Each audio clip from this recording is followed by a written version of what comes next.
Ikinuyong ng leader ang kanyang kamao at ibinuntol ang kanyang mga tuhod habang nakatitig kay Kiyomi. Pagkatapos ay sumugod siya na may kakaibang ngiti sa kanyang mukha at nagpakawala ng suntok. Swerte namang naiwasan ito ni Kiyomi kaya ang malaking bato sa likod ni Kiyomi ang nasuntok ng lalaki. Nagkadurog-durog ang bato at naalarma si Kiyomi nang ma-realize na talagang malakas ang lalaking ito. Habang naglalaban sila, nanunood lang yung matangkad na lalaki habang yung mataba naman ay naghuhukay sa lupa na parang may hinahanap. Itinaas niya ito nang mahanap na niya sa wakas, isa itong black case na may lamang mga weapons at shields sa loob. Ginamit ito ng tatlo habang ipinagmamalaking dahil sa mga gamit na ito ay hindi na sila matatalo. Sa pagkakataong ito, iniisip ni Kiyomi na kung kakalat ang appraisal magic stone, mabubunyag ang katotohanan. Alam niya ang katotohanan na ang fighter class ay hindi compatible sa mga equipment. Nagpatuloy ang laban at sumugod uli ang parehong lalaki kay Kiyomi, pero sa pagkakataong ito ay mas confident na siya dahil sa hawak niyang matalim na weapon. Sinubukan niyang atakihin si Kiyomi pero hinarang ito ni Kiyomi gamit ang kanyang espada. Sa kasamaang palad, nanginginig siya habang hinaharangan ito dahil sa lakas na meron ang lalaki. Ganunpaman, nagawa niyang itulak palayo ang lalaki at ang mataba naman ang sumugod sa kanya. Itinaas niya ang kanyang espada at hinarang ang matabang lalaki. Nakangiti sa kanya ang matabang lalaki at talagang may kumpiyansa itong lumaban dahil sa armor na meron siya. Alam din ni Kiyomi na ang trabaho ng isang fighter ay mayroong napakalakas na offensive power pati na rin ang pambihirang defensive capabilities. Kaya naman, may mga restrictions din ito at sigurado siyang ang fighter job ay may debuff sa frequency kaya kampante siyang may tsansa pa siyang manalo. At para matalo niya sila, kailangan niyang unahin ang matangkad at payat na lalaki na nakakuha ng palakol. Sinubukan siyang atakihin ng matangkad na lalaki pero sinalag niya ito. Sumigaw ang lalaki at iniswing uli ang kanyang palakol pero yumuko si Kiyomi para iwasan ang weapon. Sa kasamaang palad, sumingit ang mataba at kalbong lalaki at tinamaan ang kanyang likod gamit ang ulo nito. Tumalsik siya at bumagsak sa lupa ng pabaligtad.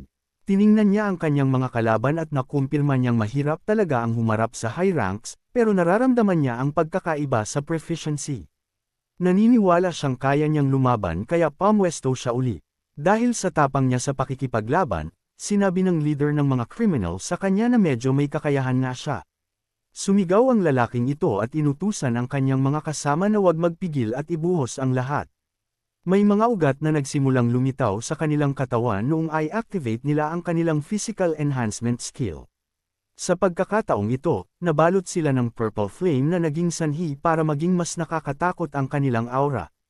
Nakakagulat na biglang nakakuha si Kiyomi ng bagong skill. Hayop ka, ano bang magagawa ng isang classless na tulad mo, sabi ng matangkad na lalaki. Sumugod sa kanya si Kiyomi sa napakabilis. Naparaan kaya nagpanik ang lalaki at agad na ginamit ang kanyang palakol para iharang sa weapon ni Kiyomi. Hindi niya alam na ang mga classless ay quick learners. Sa oras na ito, nakakuha si Kiyomi ng skill na physical enhancement.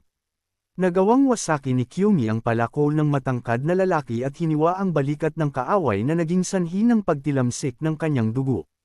Lumabas na ginamit niya ang kanyang flaming sword radiance skill at sumigaw sa sakit ang lalaki at bumagsak sa lupa. Ngayon, dalawang kalaban na lang ang natitira.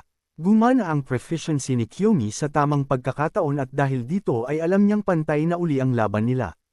Nagalit ang matabang lalaki kay Kiyomi dahil sinaktan nito ang kanyang kasama.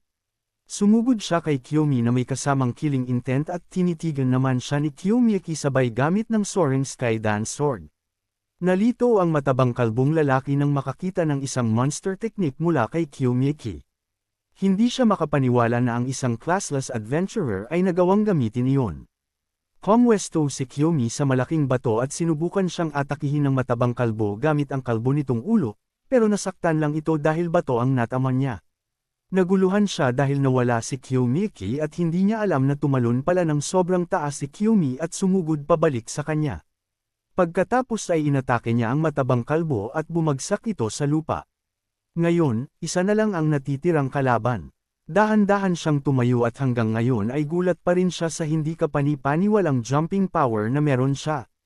Masasabi niyang ang physical enhancement ay talagang versatile. Pinagpapawisan na ang leader ng mga criminal at hindi siya makapaniwalang ang dalawa niyang kasama na dapat sana ay malakas ay madaling natalo ni Kyumi na isang classless lang. Nagngit-ngit ang kanyang mga ngipin sa galit, sino ka ba talaga? Bakit may ganito kalakas na tao rito?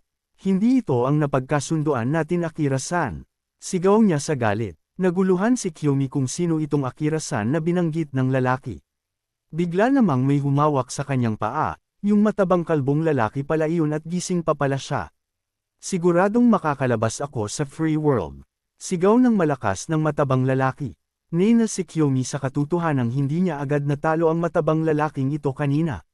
Sinabihan naman ng leader ng mga criminal ang matabang lalaki na kumapit ng mahigpit kay Kyumi habang sumusugod siya. Pagkatapos ay sinuntok niya si Kyumi at sa kasamaang palad ay tumalsik si Kyumi. Nagpagulong-gulong siya sa lupa habang umuubo. Tumawa ang dalawang lalaki habang inamin naman ni Kyumi sa sarili niya na talagang mabigat ang suntok ng lalaking ito dahil nahihilo na siya at hindi na makahinga. Naalala niya ang kanyang kapatid na si Natsu at dahil doon ay namotivate siyang lumaban pa. Nang makitang dahan-dahan siyang tumatayo, ninas na naman ang dalawang lalaki. Sinabi ni Kyumi sa sarili niya na hindi siya pwedeng matalo sa labang ito, dahil sa pagkakataong ito ng buhay ay persigido siyang iligtas ang kanyang kapatid. Pinunasan niya ang dugo sa kanyang bibig at humingi ng paumanhin sa lalaki habang ini-activate ang kanyang physical enhancement skill. Pagkatapos ay sinabi niya sa kanila na pasensya na dahil may sarili siyang mga dahilan para hindi sumuko.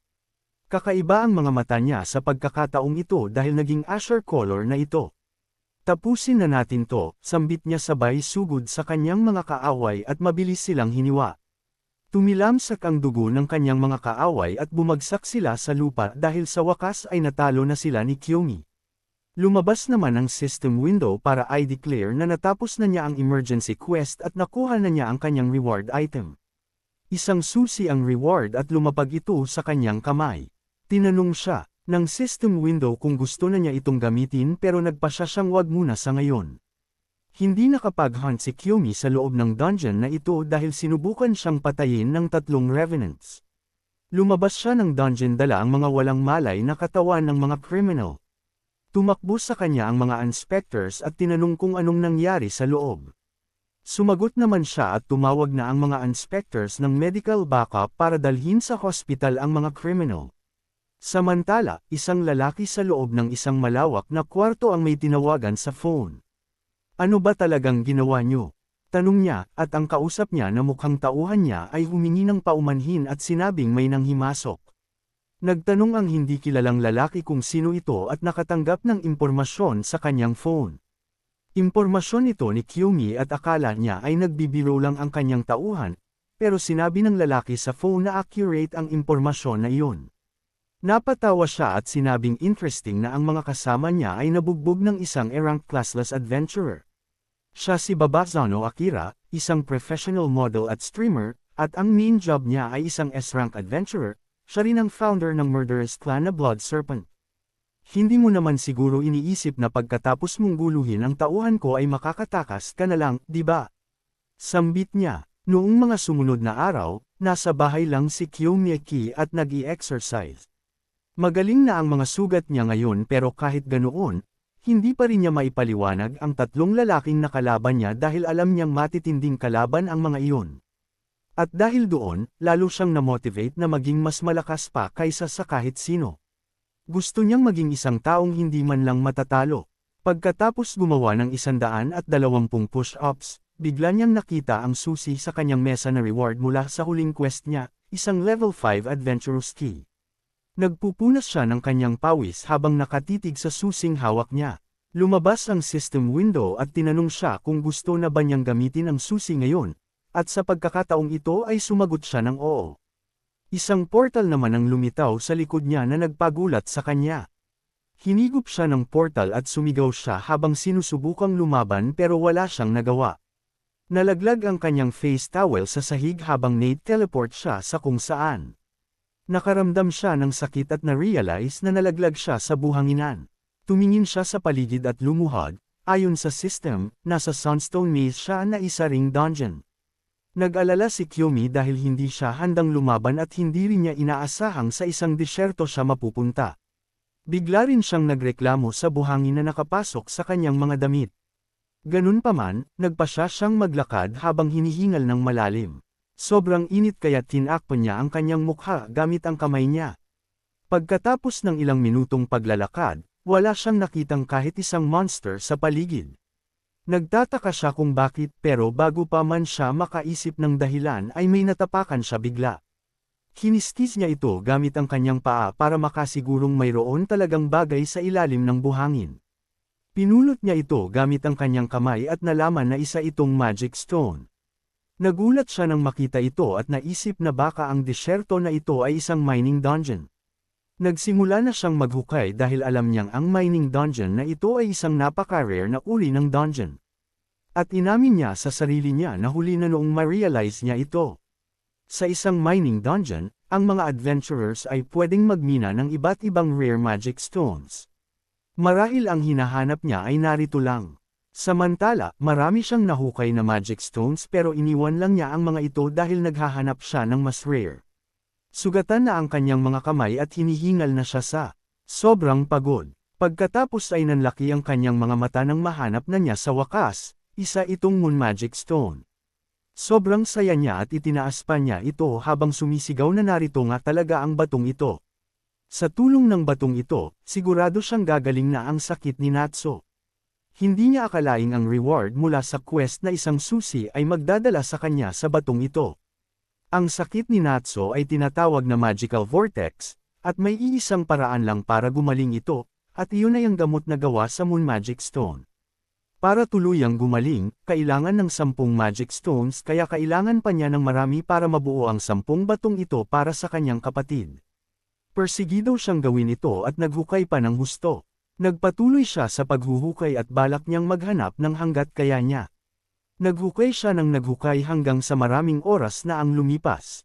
Maraming normal na magic stones ang iniwan lang niya dahil wala naman siyang storage bag pagkatapos ng lahat.